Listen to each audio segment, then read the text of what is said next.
Assalamu alaikum wa rahmatullahi wa barakatuh. Can we get another round of applause for these murshids? MashaAllah. All four of these brothers are world-renowned singers, and I've had the blessing of sharing the stage with each one of them, but never before, anywhere on earth, have I seen all four of them in one place at one time. MashaAllah.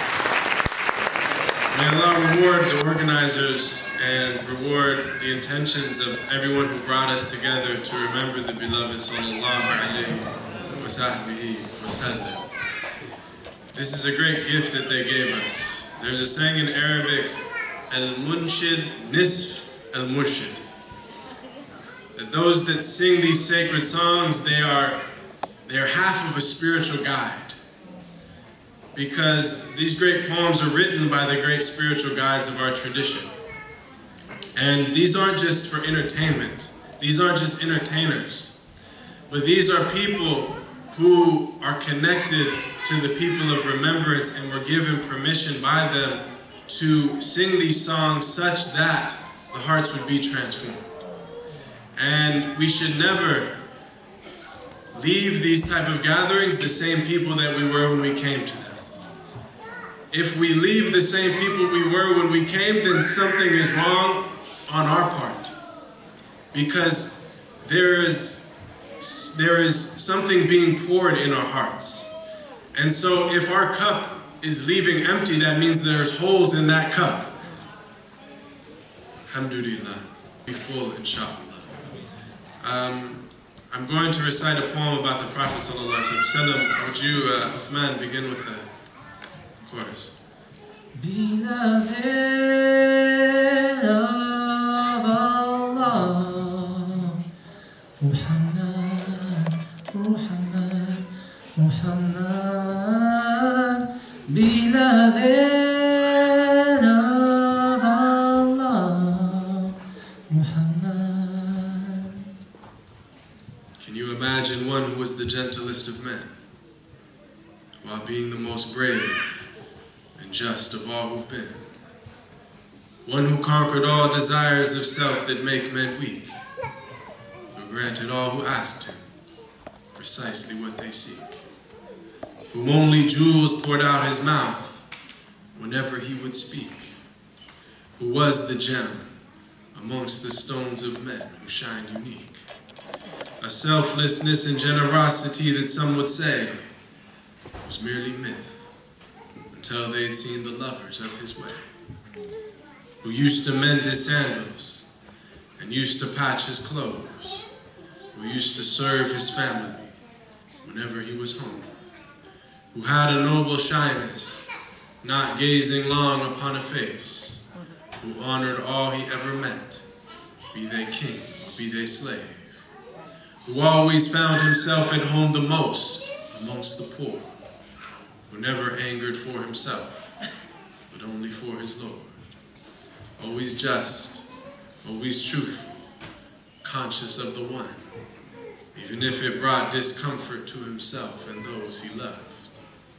A satiated stomach his whole life was rarely felt, not due to poverty, but preference of others to himself. Who knew the time of day by sun and the direction by the stars, who would walk amongst his enemies without a single guard. Devoid of any lower self, just humble and serene, eloquent but not verbose, just precisely what he means. Whom all within his company felt light and sacred cheer, whom there was not a thing within creation that he feared. Who loved to play with children and run races with his wives, who would join the festivities and honor customs of all tribes. When people yelled and lost their cool around him, he was calm, who asked forgiveness for his enemies, even as they did him wrong.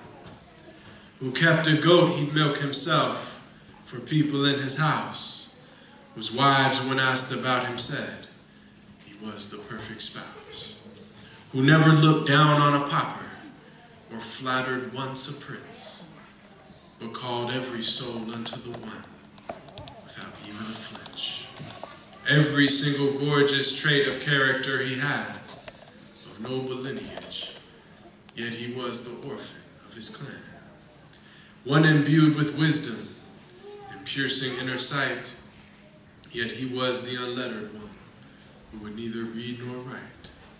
All knowledge and trait of character unflawed were placed inside his very being, directly by Allah. The way to salvation and triumph after death, to detachment and joy in life with each and every breath. To walk the righteous path and never falter, come what may. And may Allah give us success in following his way. They call him El-Amin, the trustworthy, the honest. And we call him beloved, our master, Muhammad. Sallallahu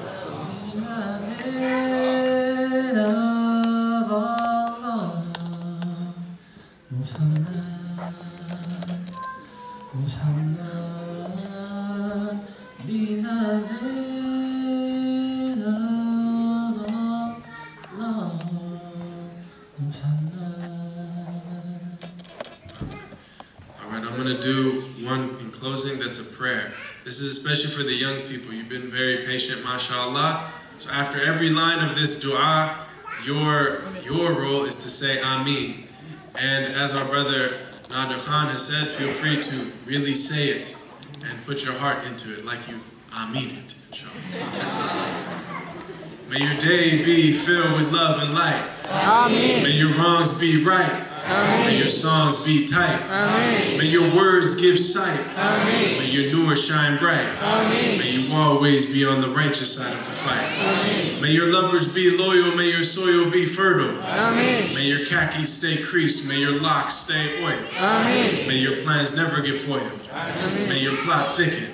Ameen. May your chicken be halal. Ameen. May your style be sufficient. Ameen. May your soul be free of its prison. Ameen. May Allah increase you in your vision. Ameen. May you find everything you've been missing. Ameen. May you awake for prayer before the sun has risen. Ameen. When you speak, may your audience listen. Ameen. May you never feel trapped in the system. Ameen. May you sire many righteous children. Ameen. Who will act on prophetic tradition. Ameen. May you always have food on your plate. Ameen. May you learn from every mistake. Ameen. May you rise above all the hate. Ameen. And may Allah increase you in your state. Ameen. May you never pretend that you are what you ain't. Ameen. May your friends be real and never be fake. Ameen. May your rent never have to be late. Ameen. And may your health always be great. Ameen. May Allah forgive every sin. Ameen. Now and forever if you falter again. Ameen. And may you always stay close with your kin. Ameen. And may He make all your enemies friends. Ameen. May He make reality of your plans. Ameen. May your present be pleasant. May you have a good end. Ameen. May your heart be purified of its flaws. Ameen. And may you act according to the laws that were revealed in the book of Allah. Ameen. And may He catch you whenever you fall. Ameen. May the one guide you to the truth. Ameen. When you doubt, may He show you the proof. Ameen. May you be like the Ahl as-Suf,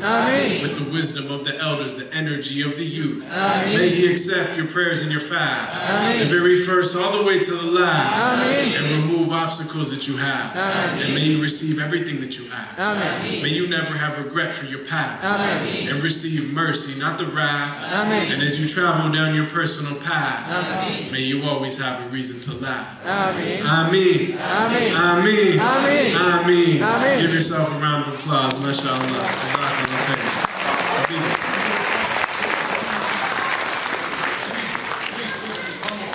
Okay, because Sidi Nader is our guest, he requested one more piece. This is called Drawing Muhammad. This is my absolute favorite thing that he's written.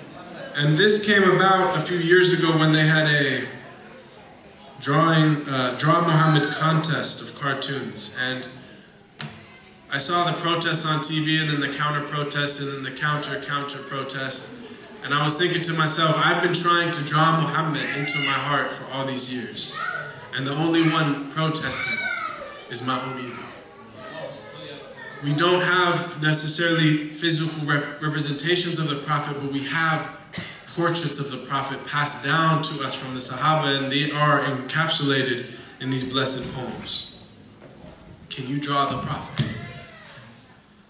Could you draw the jewel at the center of the lotus blossom of beginningless being if you wanted? Can you draw the bucket from the well of existence till you've exhausted every droplet?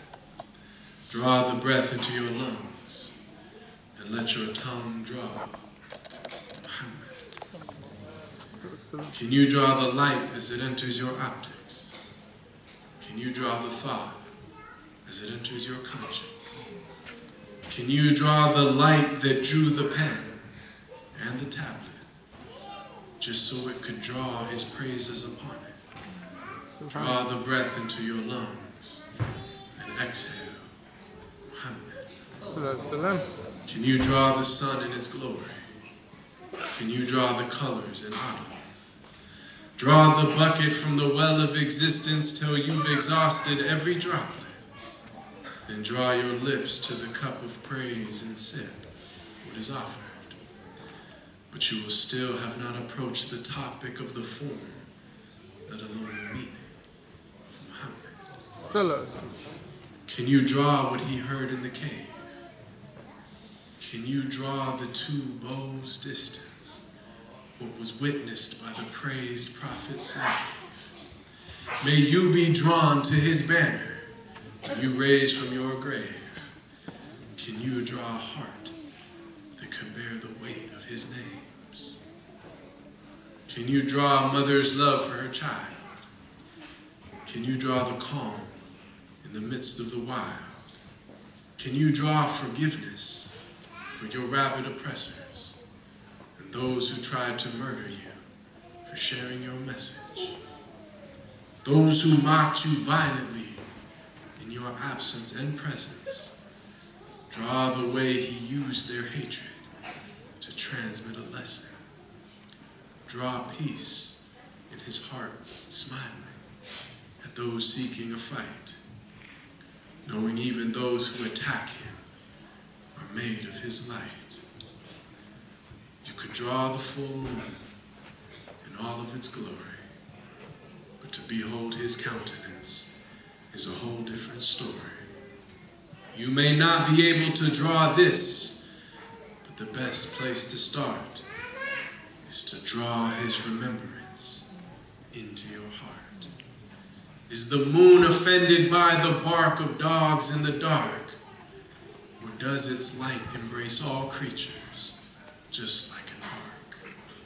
You may not be able to draw him, but the best place to start is to draw his attributes inward. That is the art.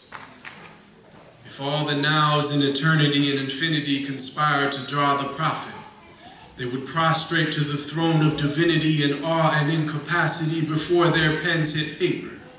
In the ancient gatherings of the prophets and sages, all tongues fell silent before they exhausted his praises.